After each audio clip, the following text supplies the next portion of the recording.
ធ្នូតខ្លែមោទនភាពជាតិខ្មែរ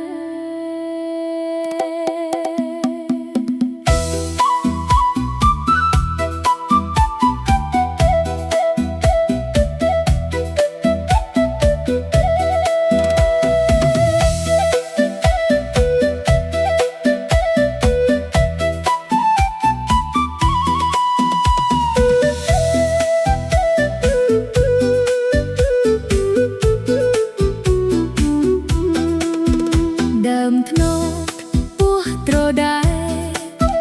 គ្រប់ខេត្តនិងស្រុកស្រែជាទ្រព្យវប្បធម៌ខ្មែរតាំងពីបុរាណមកស្លឹកត្នោតប្រើប្រាស់បានប្រផ្ទះសម្បែងល្អត្បាញកុនពេលស្រស់ស្អា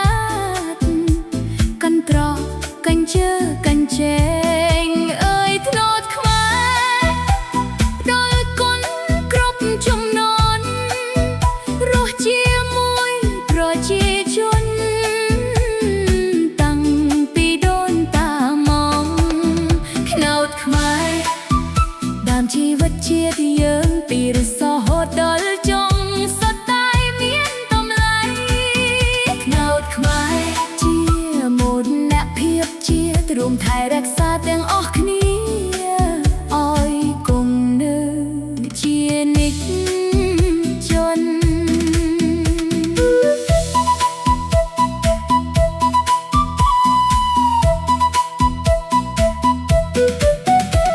គុំធ្នូតខ្ចីផ្អែមល្ហែមចំអិនសំលើឆ្ងាញ់ពិសាក្លិនឈ្ងុយ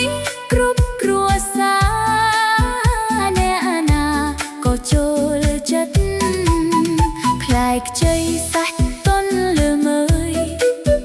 ហូបហើយស្រស់ស្រាយចិត្តទឹកត្នោតត្រជាក់ផ្អែមបាត់ហត់អស់កំឡុងទឹកត្នោតថ្លាល្អរងាស់ធ្វើស្ករផ្អែមរសជាតិឈ្ងុយឆ្ងាញ់ណាស់អ្នកណាក៏ស្នាជនផ្លែទុំពណ៌លឿងឆ្អិនយកធ្វើនំត្នោតឆ្ងាញ់ក្លិនជ្រយរំជួលចិត្តគ្រប់គ្នាស្រឡាញ់ដើមត្នោតចាស់រឹងមាំធ្វើសធ្វើទូកបានធ្វើទីធ្វើផ្ទះប្រើប្រាស់បានយូរអង្វែងធៀងត្នោតនិងផ្លែស្ងួតឆ្នៃជាវត្ថុស្រស់ស្អាតអនុស្សាវរីយ៍ខ្មែរល្បីឈ្មោះគ្រប់ទីកន្លែងត្នោតខ្មែរមានប្រយោជន៍គ្រប់យ៉ាងពីរសរហូតដល់ចុងសម្រាប់ជីវិតខ្មែរត្នោតខ្មែរចូលរួមគ្នាកែច្នៃថែរក្សាឲ្យគង់វង្សកេមរតជាតិយើងអើយត្នោតខ្មែរ